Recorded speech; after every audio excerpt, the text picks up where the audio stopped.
Hi, I'm Rachel LaForce, comedian and spiritual speaker extraordinaire. Today, we're going to pull a quick card, a little card read. We're going to do a general read.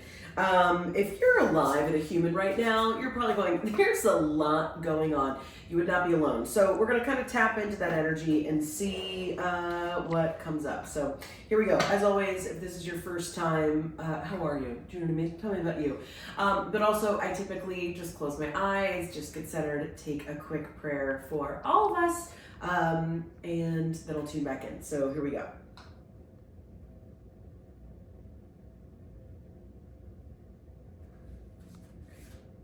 See what we get.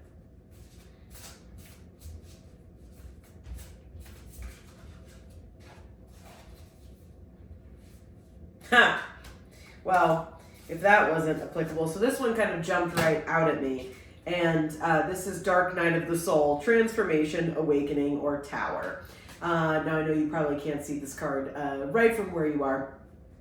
But yeah, let's just talk about it. I don't even necessarily even need to look at this card. So that's what I mean. I was even talking about this earlier where I was saying that it feels like for so many of us, some people may the tower will, maybe this is just fallen for you, maybe the end of last year and you're like, I don't know what I'm doing and everything is changing. So I think there's a lot of us coming into the fold, but there's also a lot of us that have been on this journey for a while and we thought we knew what it was. And then all of a sudden in the end of last year going into this year, we're like, oh, maybe we don't actually know what it is as much as we think that we do. And I think that's really destabilizing.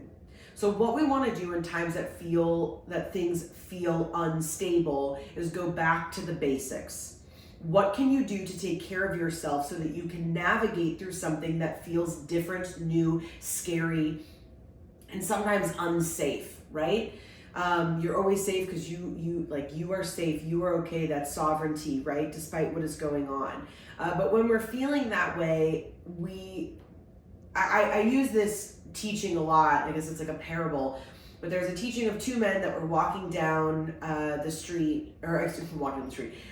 walking down the beach, headed to a destination, and the tide came in and took them into the water, and one man threw his hands all around and he drowned because he was trying to fight what was happening, and the other man very calmly put his hands behind his head and he allowed the waves to take him, and he ended up at his destination faster than had he walked. So that very uneloquent way of getting that story out to you. But the purpose all the same of that's really where we are right now. That there are a lot of things, as I would define them, that are divine, that are being worked out in your favor. So the best thing that you can do is put your hands behind your head and go along for the ride. That doesn't mean just saying yes to whatever. That doesn't mean getting dragged down in the bowl. That doesn't mean anything like that. But it does mean not fighting against it, right? My mom always says, you can't make the river run a different way.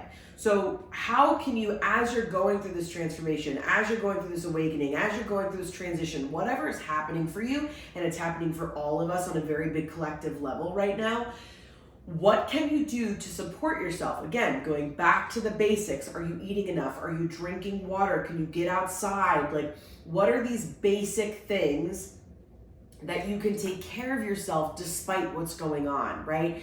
If you just got out of, I don't know why this keeps coming up, but getting out of an abusive relationship or something, and then and you don't have a lot of other resources or people around or whatever, it's let's for today allow choosing to get out of that be enough, right? So that all these other things are going to come together right away. Now let's even say the total opposite end. You have all these resources, you're just oh, I don't like this corporate job anymore, I want to do something else.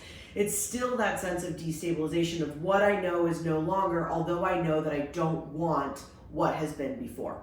So when we're in this place of this transformation, the best thing that you can do, what does this say? She dug until she found caverns in her heart. That's not what it says. Why can't I read this? Oh my God, I'm too old. Okay, point being, we'll find it. We'll put it in the caption, okay? The point being all the same, I think there's something really beautiful that's happening right now, and the best that we can do is get out of the way.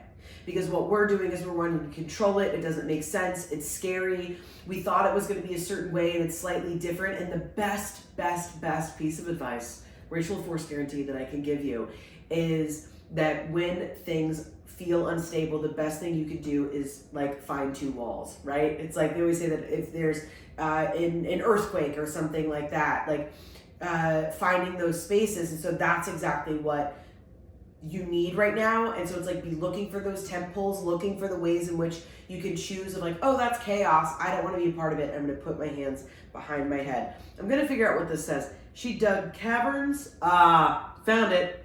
Here we go. Let's land on this. She dug caverns in her heart until she found the light again. So go in, create caverns in your heart, get stable there. You're going to find the light and find your way out. All right. Tune out, tune in. Love you, mean it.